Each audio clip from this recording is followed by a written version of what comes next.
BBL में आज एक बड़ा इंटरेस्टिंग मैच था और बड़ा अच्छा मैच हुआ है। बारिश भी बीच में हुई और इसके अलावा काफ़ी ऐसी चीज़ें हुई। खैर उसके बारे में बात करते हैं। Melbourne Renegades versus Sydney thunder का मैच था। मेलबर्न ने पहले बैटिंग की, 170 रन बना दिए थे उन्होंने। जॉश ब्राउन ने 35 रन बनाए 25 बॉलों में। टिम साइफर्ट ने 25 बॉलों में 29 रन बनाए। रिजवान ने 23 बॉलों में 26 रन बनाए और रिजवान को रिटायर्ड आउट करवा लिया गया। और इसके साथ और ये सबसे बड़ी न्यूज़ थी कल की। ये नहीं थी कि इनकी टीम मैच हार गई है। अब वो मैच कैसे हार गई है, वो सामने से आके क्रिस ग्रीन ने एक बड़ी ज़बरदस्त इनिंग खेल दी। 13 बॉलों में उसने 34 रन बना दिए और इसकी वजह से ये मैच इनकी टीम हार गई, वरना ये मैच ही जीत रहे थे। खैर उसको आउट करवा लिया गया। अब प्रोफेशनलिज्म को अगर देखें तो ये एक गेम का रूल है और इसमें कोई गलत बात नहीं है। और इसकी जगह पे जो आया था वो भी बेचारा रन आउट हो गया बददुआओं की वजह से शायद। और सोशल मीडिया पे जो रिस्पॉन्स आया लोगों का वो बड़ा गलत है कि बड़ी डिसरिस्पेक्ट है रिजवान की। उस वक्त जब बुलाया गया उस वक्त रिजवान के मुंह पे भी वो चीज़ नज़र आ रही थी कि वो फील कर रहा है इस चीज़ को एज अ डिसरिस्पेक्ट। लेकिन बात यह है कि ये गेम का हिस्सा है ना, और ये गेम का रूल है। और मैं ये नहीं कहूँगा ये बहुत अच्छी बात है या बहुत बुरी बात है, ये गेम का रूल है ना। प्रोफेशनलिज्म को अगर देखेंगे तो इसमें कोई मसला नहीं है। और उसको भी बाद में ये चीज़ रियलाइज़ हो गई होगी कि कोई मसला नहीं है। अवाम को ये चीज़ समझ उस तरह से नहीं आएगी क्योंकि इसी वजह से रिजवान बाबर को बुलाया गया है बीबीएल में। आप यहाँ पे इसकी इनिंग देखें, साइफर्ट की 25 बॉलों में 29, 116 का स्ट्राइक रेट है। रिजवान का 113 का स्ट्राइक रेट है। 25 बॉलों में 35 रन बनाए ब्राउन ने, 140 का स्ट्राइक रेट है। सो कोई ऐसी बात नहीं है। और आप रिसेंटली कुछ इनिंग्स भी देखें, अभी कोई ऐसी बातें हो रही थी कि कमेंट्री में डेविड वार्नर और गिलक्रिस्ट ने कोई ऐसी बात कर दी है बाबर के बारे में, ये टेस्ट मैचेस वाली इनिंग खेल रहा है। अब मुझे नहीं पता कि वो बात हुई है कि नहीं हुई, लेकिन अगर ऐसा कुछ हुआ भी है तो आपको अब याद आया है, पहली तो बात ये। और दूसरी, डेविड वार्नर की आप इनिंग देख लें, इसने एक 42 बॉलों में 50 किया था और 42 में 58 तो बाबर ने भी किया हुआ है। सो खैर ये बातें मैं इसको फजूल ही समझता हूँ क्योंकि बात ये है 250 किए थे बाबर ने और वो 2 मैच ही जीती थी उस वक्त उसकी टीम। बाकी प्लेयर्स क्या कर रहे थे। सो ये सारी चीजें देखने वाली हैं। और इन्होंने बुलाया क्यों है, क्योंकि ये बहुत बड़े नाम है क्रिकेट में। अगर आप देखेंगे तो वो अलग बात है कि मीडिया का रिस्पॉन्स कैसा आता है या लोगों का, ये जो रिजवान के साथ आज हुआ है उस पर रिस्पॉन्स कैसा आता है, ये तो आज मैं इसको कुछ समझता नहीं। ये गेम का हिस्सा है तो ये चीज़ें तो होंगी ना।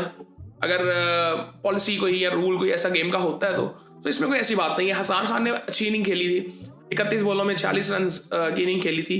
ये यूएसए मूव हो चुके हुए हैं। अभी मेरे ख्याल से पाकिस्तानी पासपोर्ट इनके पास है, लेकिन ये यूएसए मूव हो चुके हुए हैं।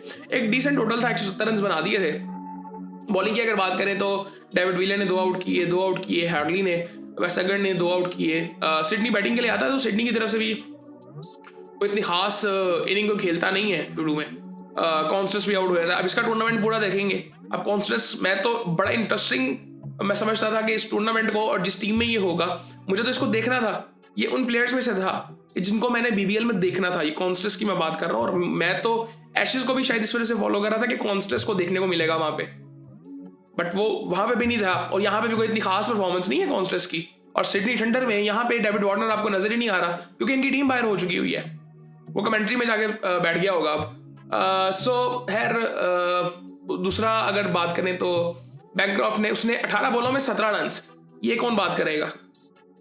पिचेस इतनी इजी नहीं है, ये हमें बात को समझना पड़ेगा। बाबर की मैं ये नहीं कहूंगा कि बाबर को इसी तरह की नहीं खेलनी चाहिए रिजवान को, बिल्कुल वो एक ऐसा, उनके वो स्ट्राइक रेट के इश्यूज किसी हद तक है, जितनी बात होती है उतने नहीं है। वो इतने बड़े प्लेयर्स हैं इस वजह से उनके बारे में बात होती है। उनकी परफॉर्मेंसेस इतनी ज़्यादा हैं पिछले कुछ सालों में कि उनके बारे में इस तरह से बात होती है। खैर मेडिसन ने 17 बॉलों में 30 रन बनाए, जिसकी बदौलत, और ये क्या कहते हैं, रन जो थे वो टारगेट कम हो गया था, जिसकी वजह से ये रन स्टेज हो गया, वरना उनकी विकेटें गिरती जा रही थी।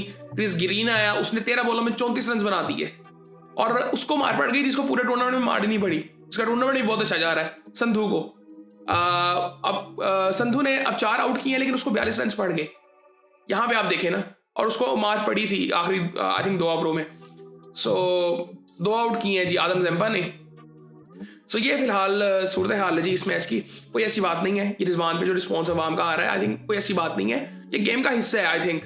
लेकिन बाकी जो अगर वो जो बाबर के बारे में बात हो रही है, आई थिंक वो बिल्कुल फजूल सी बात है।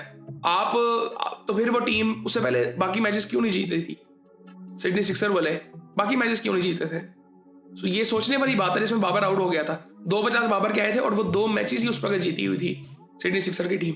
सो खैर मैं ये नहीं कह रहा कि बाबर अपनी पूरे पोटेंशियल पे खेल रहा है, बिल्कुल नहीं खेल रहा। रिजवान भी नहीं खेल रहा, उस तरह से परफॉर्मेंसेज नहीं है। लेकिन ये हमें समझना पड़ेगा कि ये कोई इतनी ईजी पिचेस भी नहीं है। आपको बाकी परफॉर्मेंसेज मिल रही हैं, बहुत कम है, बहुत रेयरली परफॉर्मेंसेज नजर आ रही हैं आपको। सो खैर ये सूरत हाल है जी BBL की, और बाकी फिर आपसे बात होती है।